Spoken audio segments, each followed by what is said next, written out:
মুসলমানদের এই প্রতিবাদকে উপেক্ষা করে যদি মুসলমানদের কলিজায় আগুন জ্বালিয়ে যদি আইন বাংলাদেশে বাস্তবায়িত করা হয়, তাহলে টেকনাফ থেকে তেতুলিয়া, রূপসা থেকে পাথরিয়া, সুন্দরবন থেকে বান্দরবন, সারা বাংলাদেশ ব্যাপী এমন আগুন জ্বলে উঠবে, আটলান্টিক মহাসাগরের বাপের ক্ষমতা নাই সে আগুনকে বন্ধ করতে।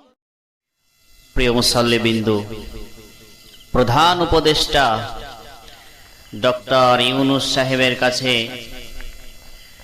নারী কমিশন সংস্কারের কিছু সদস্য, কয়েকজন নারী সদস্য একটা প্রতিবেদন জমা দিয়েছে। সেই প্রতিবেদনে তারা এমন জঘন্য বিষয় উল্লেখ করেছে যা 16 বছরের আওয়ামী জাহিলিয়াতের সময়ও এমন জঘন্য প্রতিবেদন জমা দেওয়ার দুঃসাহস কেউ পায়নি।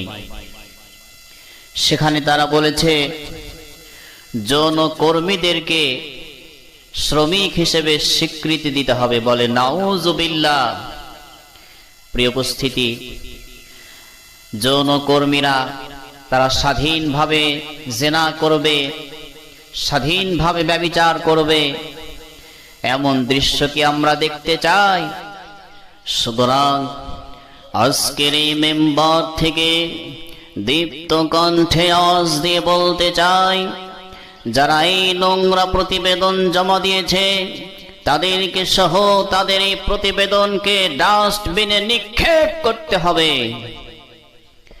শহীদ আবু সাঈদের রক্তের বিনিময়ে, শহীদ মুগ্ধ তাহমিদের রক্তের বিনিময়ে, প্রায় 2000 শহীদের রক্তের বিনিময়ে যে স্বাধীন স্বৈরাচার মুক্ত বাংলাদেশ পেয়েছি, এই দেশে ইসলাম বিরোধী কোনো আইন বরদাস্ত করা হবে না।